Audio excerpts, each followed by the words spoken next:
അമ്മു സജീവ് എന്ന വിദ്യാർത്ഥിനിയുടെ മരണത്തെ സംബന്ധിച്ചുള്ള വാർത്തകളിലേക്കാണ്. ചുട്ടിപ്പാറ SME നഴ്സിംഗ് കോളേജിലെ 4ാം വർഷ വിദ്യാർത്ഥിനി അമ്മു സജീവിന്റെ മരണത്തിൽ കസ്റ്റഡിയിലുള്ള 3 സഹപാഠികളുടെ അറസ്റ്റ് രേഖപ്പെടുത്തി. ആത്മഹത്യാ പ്രേരണ കുറ്റം ചുമത്തിയാണ് അറസ്റ്റ്. പത്തനാപുരം സ്വദേശി അലീന, ചങ്ങനാശ്ശേരി സ്വദേശിനി അഷിത, അയർക്കുന്നം സ്വദേശിനി അഞ്ജന എന്നിവരെയാണ് അറസ്റ്റ് ചെയ്തത്. അമ്മുവിന്റെ സഹോദരൻ അഖിൽ സജീവൻ നമ്മുടെ പ്രതിനിധി ഡാൻ കുര്യനൊപ്പം ചേരുന്നുണ്ട്. അമ്മുവിന്റെ വീട്ടിൽ ഡാൻ, ഈ കുടുംബം ആദ്യം തന്നെ ഉന്നയിക്കുന്ന ചില സംശയങ്ങളുണ്ടല്ലോ, ആ സംശയങ്ങൾ ഇപ്പോഴും ദൂരീകരിക്കാൻ കഴിഞ്ഞിട്ടില്ല. അതിൽ ചികിത്സ സംബന്ധിച്ചുള്ള സംശയമുണ്ട്, ഒപ്പം അമ്മു ആത്മഹത്യ ചെയ്യില്ല എന്നുള്ള അവരുടെ വിശ്വാസമുണ്ട്. എന്താണ് കുടുംബം പറയുന്നത് ഡാൻ?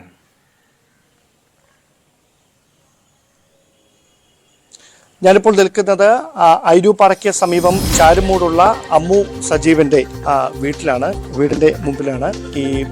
ഇന്ന് അതായത് 7 ദിവസം ആകാൻ പോവുകയാണ് ഈ മരണം സംഭവിച്ചിട്ട്. നമുക്കറിയാം ഈ കുടുംബം വേദനയിൽ നിന്ന് ഇപ്പോഴും മുക്തരായിട്ടില്ല. അവർ ആദ്യം മുതൽ തന്നെ ഈ മരണവുമായി ബന്ധപ്പെട്ട്, അസ്വാഭാവിക മരണവുമായി ബന്ധപ്പെട്ട് ചില ആരോപണങ്ങളൊക്കെ ഉന്നയിക്കുന്നുണ്ടായിരുന്നു. പോലീസ് ഇപ്പോൾ നടത്തിക്കൊണ്ടിരിക്കുന്ന അന്വേഷണത്തിൽ അത് ശരിവെക്കുന്ന തരത്തിലേക്ക് കാര്യങ്ങൾ എത്തുന്ന ഒരു പശ്ചാത്തലമാണ് ഉള്ളത്. എന്തായാലും 3 പേരെയാണ് ഇതിനോടകം അറസ്റ്റ് ചെയ്തിരിക്കുന്നത്. ആ നടപടികളുമായി ബന്ധപ്പെട്ട് ഈ കുടുംബത്തിന്റെ പ്രതികരണം അത് ഏറെ പ്രസക്തമായിട്ടുള്ള കാര്യമാണ്. ഇപ്പോൾ അമ്മു സജീവിന്റെ അച്ഛൻ നമ്മളോടൊപ്പം ചേരുന്നു. ഈ കുടുംബം ഈ മരണവുമായി ബന്ധപ്പെട്ട് ആദ്യം മുതൽ തന്നെ ഒരുപാട് ആരോപണങ്ങൾ മുമ്പോട്ട് വെക്കുന്നുണ്ടായിരുന്നു. കഴിഞ്ഞ ദിവസം 3 പേരെ കസ്റ്റഡിയിലെടുത്തു, ഇന്ന് അവരുടെ അറസ്റ്റ് രേഖപ്പെടുത്തിയിരിക്കുന്നു. എന്താണ് അങ്ങേക്ക് പറയാനുള്ളത്? പോലീസുകാർ നല്ല രീതിയിലാണ് അന്വേഷണം കൊണ്ടുപോകുന്നത്. അവർ വളരെ ആത്മാർത്ഥമായിട്ടാണ് DSP സാറായാലും CI സാറായാലും എല്ലാം അവർ വളരെ കാര്യമായിട്ടാണ് അന്വേഷണം മുന്നോട്ട് കൊണ്ടുപോകുന്നത്. ഞങ്ങൾക്കതിൽ തൃപ്തിയുണ്ട്. തൃപ്തി എന്നല്ല, ഞങ്ങൾക്കത് ആത്മാർത്ഥമായിട്ട് ബോധ്യപ്പെട്ടാണ്. അദ്ദേഹം ഇന്നലെ വിളിച്ചിരുന്നു, കാര്യങ്ങൾ പറഞ്ഞു, എല്ലാം ചെയ്തു. പിന്നെ ഹോസ്റ്റൽ അധികൃതരുടെ ഭാഗത്തു നിന്നുള്ള അനാസ്ഥയും പിന്നെ നമ്മുടെ ഹോസ്പിറ്റലിൽ നിന്നുള്ള ഒരു അനാസ്ഥയുണ്ട്. അല്ലെങ്കിൽ അവർക്ക് എൻ്റെ അടുത്ത് പറഞ്ഞത് കാലിലൊരു ചെറിയ പൊട്ടൽ മാത്രം എന്നാണ്. കാലിൽ പൊട്ടൽ ഉണ്ടാണെന്ന് പറഞ്ഞുകൊണ്ടാണ് ഞാനിങ്ങോട്ട് കൊണ്ടുവരാൻ തന്നെ പറഞ്ഞത്. ചെറിയൊരു പൊട്ടലാണെന്ന്. പൊട്ടലാണെങ്കിൽ നമുക്കിവിടെ നമ്മുടെ ഹോസ്പിറ്റലിൽ ചെയ്യാമല്ലോ. പിന്നെ അതുകൊണ്ടാണ്. അല്ലെങ്കിൽ ഇത്രയും സീരിയസ് ആയിട്ട് ഇഞ്ചേർഡ് ആയിട്ടുള്ളൊരു കുട്ടിയാണെങ്കിൽ അവിടെ ബിലീവേഴ്സ് ചർച്ചിൻ്റെ ഹോസ്പിറ്റലുണ്ട്, ചെത്തിപ്പുഴ ഹോസ്പിറ്റലുണ്ട്, മുത്തൂറ്റുണ്ട്, അത് ഓൺ ദ വേയിൽ ഒരുപാട് ഹോസ്പിറ്റലുണ്ട്. ഇത്രയും സീരിയസ് ആയിട്ടുള്ള ഒരു കുട്ടിയെ കൊണ്ടുവരുന്ന ഒരു സാഹചര്യത്തിലല്ല അവളെ കൊണ്ടുവന്നത്. അല്ല, അതിൻ്റെ അകത്ത് ഈ നേരത്തെ മുതൽ തന്നെ ഇപ്പോൾ അറസ്റ്റിലായിരിക്കുന്ന ഈ 3 കുട്ടികളുടെ ഭാഗത്ത് നിന്ന് നേരത്തെ മുതൽ തന്നെ അങ്ങനെ ഒരു മാനസികമായ പീഡനം ഏൽക്കുന്നതായി നിങ്ങളോട് പറഞ്ഞിട്ടുണ്ടായിരുന്നു? പറഞ്ഞിട്ടുണ്ട്. അതനുസരിച്ച് ഞാൻ പ്രിൻസിപ്പലിന് 2 പരാതി കൊടുത്തിട്ടുണ്ട്. ആദ്യത്തെ പരാതി 25/10 കൊടുത്തത്. അന്നേരം അതിന് ശേഷം ഈ പ്രിൻസിപ്പൾ ഇവരെ വിളിപ്പിച്ച് മെമ്മോ കൊടുത്തു. അമ്മുവിൻ്റെ കയ്യിൽ നിന്ന് ഒരു എക്സ്പ്ലനേഷൻ, എന്താ സംഭവിച്ചതെന്നുള്ളതിന് ഒരു എക്സ്പ്ലനേഷൻ എഴുതി വാങ്ങിച്ചു.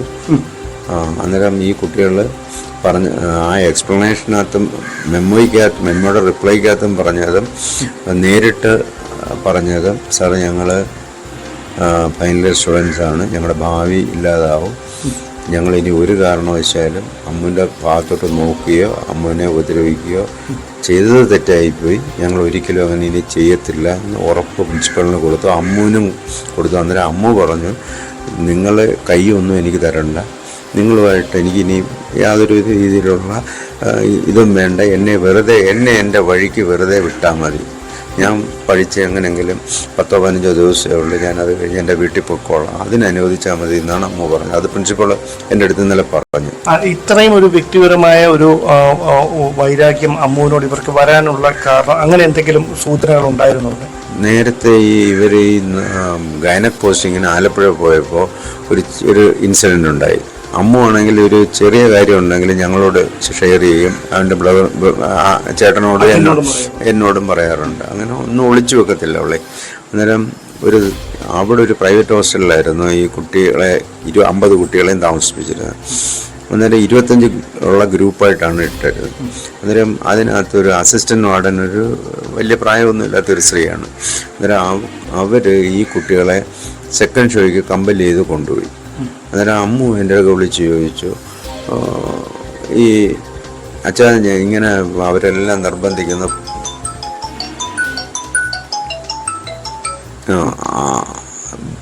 ഈ പോകണോ അച്ഛൻ? ഞാൻ പറഞ്ഞു മക്കളെ ആലപ്പുഴയല്ലേ, രാത്രിയിലൊന്നും അങ്ങനൊന്നും പോകണ്ട, ബീച്ച് സൈഡിലാണോ താമസിച്ചുകൊണ്ടിരുന്നത്, ഒരിക്കലും അങ്ങനെ പുറത്ത് പോകില്ലേ എന്ന് പറഞ്ഞു.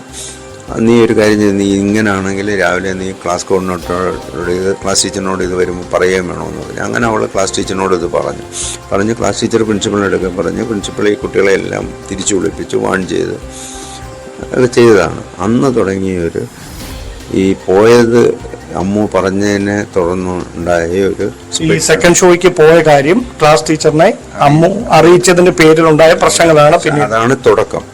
പിന്നെ ചെറിയ ചെറിയ ഓരോ കാര്യങ്ങൾ ഉണ്ടാക്കി ഇവിടെ ഇങ്ങനെ ബുദ്ധിമുട്ടിക്കുകയായിരുന്നു. ഈ ഏറ്റവും ഒടുവിൽ ഈ മെമ്മോയുടെ കാര്യം പറഞ്ഞു. അതിനുശേഷം ഇനി ഒരു പ്രശ്നങ്ങളും അമ്മുവിനോട് ഉണ്ടാകത്തില്ല എന്ന് അവർ ഉറപ്പ് കൊടുക്കുന്നു.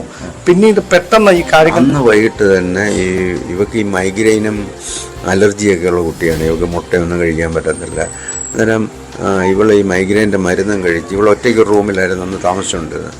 അന്നേരം ഈ മൈഗ്രെയിൻ്റെ മരുന്ന് കഴിച്ചുകൊണ്ടിരുന്ന കൂട്ടത്തിൽ ഈ ഈ അഞ്ജന എന്ന് പറയുന്ന കുട്ടി അവിടുത്തെ ഹോസ്റ്റലിലെ പഴയ ലീഡറാണെന്നാണ് പറയുന്നത്.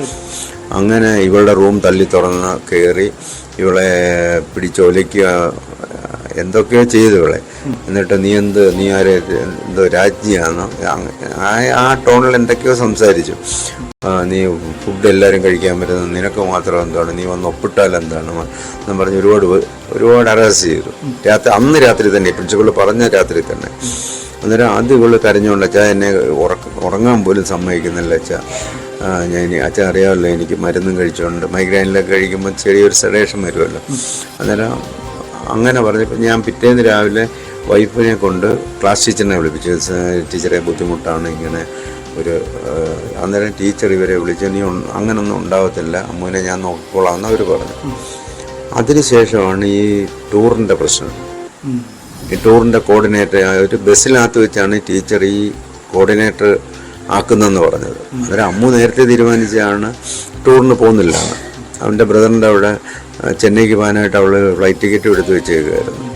28-ാം തീയതി തിരിച്ചു വരാനായിട്ട്, 24-ാം തീയതി പോയിട്ട് 28-ാം തീയതി തിരിച്ചു വരാനായിട്ട് എടുത്തേക്കുമായിരുന്നു. അങ്ങനെ ടീച്ചറിനോട് ഈ വന്ന് കമ്മ്യൂണിറ്റി പോസ്റ്റിംഗ് കഴിഞ്ഞ് തിരിച്ചു വന്നപ്പോഴത്തേക്ക് ഇവള് പറഞ്ഞു, ടീച്ചറിനെ പോയി പറഞ്ഞു, ഇതുപോലെ ടീച്ചറെ ഞാൻ ടൂറിന് വരുന്നില്ല, ഞാൻ എൻ്റെ ചേട്ടൻ്റെ കൂടെ പോവുകയാണ്, എനിക്ക് വയ്യ എന്ന് പറഞ്ഞിട്ട് ഒഴിഞ്ഞു പോരൊന്നും ഈ അലീനയും അഞ്ജനയും അക്ഷിതയൊന്നും അറിയുന്നില്ല. അങ്ങനെ അമ്മു ക്ലാസ്സിലിരിക്കുന്ന സമയത്ത് ഈ സാന്ദ്ര അന്ന ജിബു എന്നും പറഞ്ഞൊരു കുട്ടിയുണ്ട്. അതും ശരിക്കും അറിഞ്ഞുകൊണ്ടല്ല കുട്ടി ഇവളെ വിളിച്ചത്. അന്നേരം ഇതാണ്ട് അമ്മു അവർ വിളിക്കുന്നെന്ന് പറഞ്ഞു. അന്നേരം ഇവളെ പേടിച്ചാണ് ചെന്നത് വാഷ്റൂമിൻ്റെ അവിടെ ഇട്ട് അവരുടെ ഉപദ്രവിച്ചു. അവൾ ഓടി. അന്നേരം ഈ ആശയാണ് കയറി പിടിച്ചത് ഈ മറ്റുള്ള അടിക്കാനായിട്ട്. അന്നേരം ഓടി ചെന്ന് ക്ലാസ് ടീച്ചറുടെ റൂമിൽ ചെന്ന് കയറിയപ്പോഴത്തേക്ക് വീണ്ടും മോളിടിയെന്നും പറഞ്ഞിട്ട് ഇവളങ്ങ് വളരെ പാനിക്കായിരുന്നു. കാരണം ഒരു 10-21 വയസ്സുള്ളൊരു കുട്ടിയല്ലേ. അന്നേരം ഇത് 3 പേരും കൂടി ഇങ്ങനെ നിരന്തരം അവളെ വേട്ടയാടുന്നുള്ളൊരു പദം വേണമെങ്കിൽ തന്നെ നമുക്ക് ഉപയോഗിക്കാം. അന്നേരത്തേക്ക് ഇവരെ ചെന്ന് വാൺ ചെയ്ത് ആ ഇഷ്യൂ അങ്ങനെ നിൽക്കുകയാണ്. അല്ല, ഞങ്ങൾ മനസ്സിലാക്കുന്നത് ഈ കഴിഞ്ഞ വെള്ളിയാഴ്ച പുള്ളിക്കാരത്തി ഈ നാട്ടിലേക്ക് ഇവിടേക്ക് ശനിയാഴ്ച വരാനിരിക്കുകയായിരുന്നു. ഇന്ന് പഠനം പൂർത്തിയാകേണ്ട ദിവസമാണ് അല്ലെ? ഇന്ന് എല്ലാം പൂർത്തിയാക്കി വീട്ടിലേക്ക് വരേണ്ടതാണ്.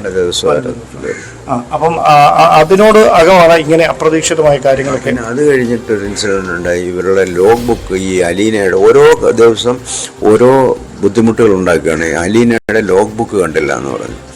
അങ്ങനെ ക്ലാസ്സിൽ രാവിലെ ലോഗ് ബുക്ക് കണ്ടില്ല എന്ന് പറഞ്ഞപ്പോൾ ടീച്ചർ പറഞ്ഞു എല്ലാവരുടെയും ഇതൊന്ന് നോക്കണം, ആരുടെയെങ്കിലും ഇനിയിപ്പം മറന്നു വല്ലതും വെച്ചിട്ടുണ്ടോ എന്ന് നോക്കണമെന്ന് പറഞ്ഞപ്പോഴത്തേക്ക് ശരി. ആക്ച്വലി ഈ ലോഗ് ബുക്ക് ഒന്നും പോയിട്ടില്ലായിരുന്നു. അങ്ങനെ ഒരു സംഭവം ക്രിയേറ്റ് ചെയ്യായിരുന്നു ഈ അലീനയും അഞ്ജനയും കൂടെ. അത് ഈ അമ്മുവിനെ കൊടുക്കാനായിട്ട് ചെയ്തതാണ്. അന്നേരം ഞാൻ അമ്മുവിൻ്റെ അടുക്ക് ഈ വിഷയമൊക്കെ പറഞ്ഞപ്പോഴത്തേക്ക് പറഞ്ഞിട്ടുണ്ട്, മക്കളെ വാഷ്റൂമിൽ പോകാൻ പോയാലും ഈ ലോക്ക് ചെയ്തിട്ടേ പോകാനുള്ളതെന്ന് പറഞ്ഞിട്ടുണ്ട്. ഇവളുടെ അമ്മയും പറഞ്ഞിട്ടുണ്ട് ഫ്രൈഡേ അന്നേരം ഇവള് ബസ്സിൽ നിന്ന് ഇറങ്ങി വരുന്ന സമയത്ത് തന്നെ ഇവർ രണ്ടും കൂടെ റൂമിൻ്റെ ഫ്രണ്ടിൽ നിൽപ്പുണ്ട്. ഇവള് റൂം തുറന്നപ്പോഴത്തേക്ക് ഇവളെ തള്ളി മാറ്റി റൂമിനകത്ത് കയറി ഇവളുടെ ബാഗും എല്ലാം വലിച്ചു വാരി നിലത്തിട്ട്. പക്ഷേ ലോഗ് ബുക്കൊന്നും കണ്ടില്ല. അത് വിളിച്ച് അവൾ കരഞ്ഞുകൊണ്ട് പറഞ്ഞാൽ അച്ഛാ ഇനി എനിക്ക് വയ്യ. ഞാൻ അന്നേരം പ്രിൻസിപ്പളിനെ വിളിച്ചപ്പോൾ പ്രിൻസിപ്പൾ പറഞ്ഞ് നമുക്ക് അവരുടെ പേരൻസിനെയും കൂടെ വിളിപ്പിച്ച് ഇനി ഇത് തുറന്നു പോകാൻ പറ്റത്തില്ല എന്നുള്ള രീതിയിൽ അദ്ദേഹം സംസാരിച്ചു. ഈ 4 വർഷം പൂർത്തിയാകാൻ നിൽക്കുന്ന സമയത്താണ് അവസാനം ഈ കുട്ടി ഇവളെന്തെടുത്ത് അതായത് ഈ പഠനം പൂർത്തിയാക്കാൻ പറ്റുന്നില്ല എന്ന് ഈ അവസാന ഘട്ടത്തിൽ പറയേണ്ട ഒരു സാഹചര്യം അവിടെ ഉണ്ടായി. ഇപ്പൊ നിലവിൽ കോളേജിന്റെ ഭാഗത്തു നിന്ന് ഉണ്ടാകുന്ന ഒരു പ്രതികരണം എങ്ങനെയാണ് നിങ്ങൾക്ക് ഈ ഒരു വിഷയം? കോളേജിന്റെ ഭാഗത്തു നിന്ന് ഉണ്ടാകുന്ന പ്രതികരണം എന്ന് വെച്ചാൽ പ്രിൻസിപ്പള് ഇന്നലെ വന്ന് പറഞ്ഞ് ഞങ്ങൾ അമ്മൂൻ്റെ കൂടെയാണ്, അമ്മൂൻ്റെ കൂടെ ഏതറ്റം വരെ ഞങ്ങൾ പോകുമെന്നൊക്കെയാണ് പ്രിൻസിപ്പള് പറയുന്നത്. അത് നിങ്ങൾ വിശ്വാസത്തിലെടുക്കുന്നുണ്ടോ? അവരുടെ ഞങ്ങൾ വിശ്വാസത്തിലെടുക്കുന്നില്ല. പോലീസിന്റെ ഭാഗത്തു നിന്നുള്ള പിന്നെ നിങ്ങളെപ്പോലുള്ള മീഡിയാസും ആണ് അരുണ്, പിന്നെ നമ്മൾ 24 അരുൺ, അങ്ങനെയൊക്കെയുള്ള ഒരുപാട് പേര് ഇവിടെ വന്ന് ഇത് ഫോളോ അപ്പ് ചെയ്ത് വളരെ കാര്യമായിട്ടാണ് അവർ കാര്യങ്ങളൊക്കെ ചെയ്തിരുന്നത്. അപ്പോൾ ഒരു പ്രധാനപ്പെട്ട കാര്യം, പോലീസ് ഇപ്പോൾ എടുത്തിരിക്കുന്ന ഈ നടപടി അതിൽ നിങ്ങൾ പൂർണ്ണമായി വിശ്വസിക്കുന്നു?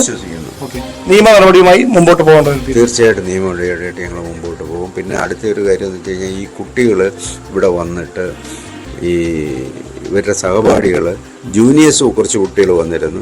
ഇവരുടെ ക്ലാസ്മേറ്റ്സ് ഇവിടെ ഫ്രണ്ടിൽ വന്നിട്ട് ബസ്സിൽ വന്നിട്ട് ഈ കോളേജുകാർ തന്നെയാണെന്ന് തോന്നുന്നു ഒരു ഫോൾസ് പ്ലേ നടത്തി നാട്ടുകാരോടൊക്കെ പറഞ്ഞ് അവിടെ ചെന്ന് അവർ തടയും, പ്രശ്നമാവുമെന്നും പറഞ്ഞ് അവരെ തിരിച്ചു കൊണ്ടുപോയി. പക്ഷേ ഞങ്ങളിതൊന്നും അറിഞ്ഞിട്ടില്ല. ഞങ്ങൾ ആരെ വന്നാലും ഇവിടെ മരണവീടാണ്.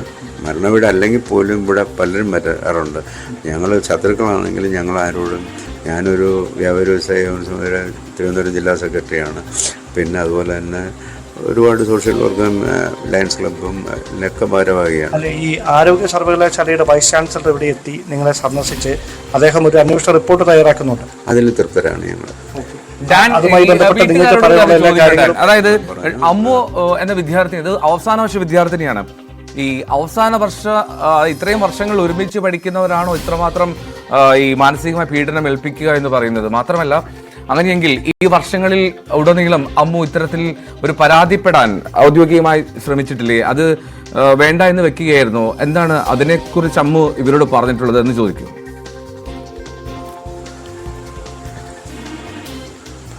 അതായത് താങ്കൾ തന്നെ സൂചിപ്പിച്ചു, നേരത്തെ കഴിഞ്ഞ ഒക്ടോബർ 25-നാണ് സമാനമായ തരത്തിലൊരു പരാതി ആദ്യമായിട്ട് കൊടുക്കുന്നതെന്ന്. അപ്പോൾ അതിനുശേഷം അവിടെ നിന്ന് ഈ പ്രശ്നത്തിന് ഒരു പരിഹാരം ഉണ്ടാകുന്നില്ലായിരുന്നെങ്കിൽ അതിന് നിയമപരമായിട്ട് മറ്റ് വഴികളിലേക്ക്, അല്ലെങ്കിൽ പോലീസ് അടക്കമുള്ള സംവിധാനങ്ങളുണ്ട്, നഴ്സിംഗ് കൗൺസിലുമായി ബന്ധപ്പെട്ട തരത്തിലുള്ള സംവിധാനങ്ങളുണ്ട്. അപ്പോൾ അങ്ങനെ ഈ കോളേജിനപ്പുറത്തേക്ക് ഈ പരാതി നൽകാൻ അമ്മു തയ്യാറാകാതിരുന്നത് എന്താണ്? അങ്ങനെ എന്തെങ്കിലും? ഈ 18-ാം തീയതി ഞങ്ങളെ വിളിപ്പിച്ചിരുന്നതാണ് പ്രിൻസിപ്പള്. അത് കഴിഞ്ഞിട്ട് ഞങ്ങൾ വീണ്ടും എന്തെങ്കിലും ബുദ്ധിമുട്ടുണ്ടെങ്കിൽ ഇത് ഞങ്ങൾ നിയമപരമായിട്ട്, എൻ്റെ ബ്രദർ ഒരു വക്കീലാണ്, എൻ്റെ മകൻ വക്കീലാണ്, ഞങ്ങൾ നിയമപരമായിട്ട് തന്നെ പോകാൻ തീരുമാനിച്ചിരുന്നതാണ്. അതായത് ഈ കോളേജ് പ്രിൻസിപ്പളുമായി ഈ കഴിഞ്ഞ 18-ാം തീയതി നടത്തുന്ന ഒരു ചർച്ചയിൽ തീരുമാനമായില്ലെങ്കിൽ അതിൻ്റെ വീണ്ടും ഉപദ്രവമാണെങ്കിൽ ഞങ്ങൾ പോലീസ് അധികാരികൾക്കും എല്ലാം പരാതി കൊടുക്കാനായിട്ട് തീരുമാനിച്ചിരുന്നു. ഓക്കെ. അപ്പോൾ എന്തായാലും ഈ സർക്കാരിൻ്റെ ഭാഗത്തുനിന്ന്, പോലീസിൻ്റെ ഭാഗത്തുനിന്ന് നടപടികൾ ഉണ്ടാകട്ടെ. ഞങ്ങളുടെ എല്ലാവരുടെയും പിന്തുണ ഈ കുടുംബത്തിനൊപ്പം ഉണ്ട്. അപ്പോൾ അവർ പറഞ്ഞു വെക്കുന്നത്, ഈ 18-ാം തീയതി വരെ കാത്തിരുന്നതിന് ശേഷം ഒരു പരിഹാരം ഉണ്ടാകുന്നില്ല എങ്കിൽ ആ നിയമവഴികളിലേക്ക് കടക്കാനുള്ള ഒരു തീരുമാനത്തിലായിരുന്നു കുടുംബം ഉണ്ടായിരുന്നത്. കുടുംബവുമായി ബന്ധപ്പെട്ട് ഈ നിയമവൃത്തങ്ങളുമായി ബന്ധമുള്ള വ്യക്തികളൊക്കെ ഉണ്ട്. സഹോദരനടക്കം, അമ്മൂൻ്റെ സഹോദരനടക്കം അത്തരത്തിൽ നിയമ വിദ്യാർത്ഥികൾക്ക് ക്ലാസ് എടുക്കുന്ന ഒരു അധ്യാപകൻ കൂടിയാണ്. അദ്ദേഹം ശാരീരികമായ ചില അസ്വസ്ഥതകൾ മൂലം അകത്ത് വിശ്രമിക്കുകയാണ്. എന്തായാലും പോലീസിന്റെ ഭാഗത്തു നിന്ന് ഇപ്പോൾ ഉണ്ടായിരിക്കുന്ന നടപടികളിൽ പൂർണ്ണ തൃപ്തരാണ് ഈ കുടുംബമെന്ന് പറയുന്നു. ആരോഗ്യ സർവകലാശാല വൈസ് ചാൻസലറുടെ ഭാഗത്തു നിന്നുണ്ടായി ആയിരിക്കുന്ന പ്രാഥമികമായ അന്വേഷണവുമായി ബന്ധപ്പെട്ട ഇടപെടലുകൾ, അതിനെയും പ്രതീക്ഷയോടെ തന്നെ ഈ കുടുംബം നോക്കിക്കാണുകയാണ്. എന്തായാലും ഏത് തരത്തിലായിരിക്കാം ഇവരെ അറസ്റ്റ് രേഖപ്പെടുത്തി തുടർന്നുള്ള നീക്കങ്ങളുടെ അടിസ്ഥാനത്തിലായിരിക്കാം ഈ കുടുംബം ഈ കാര്യത്തിൽ ഇനി എങ്ങനെ മുമ്പോട്ട് പോകണമെന്നുള്ള കാര്യത്തിൽ ഒരു ധാരണയിലേക്ക് എത്തുക.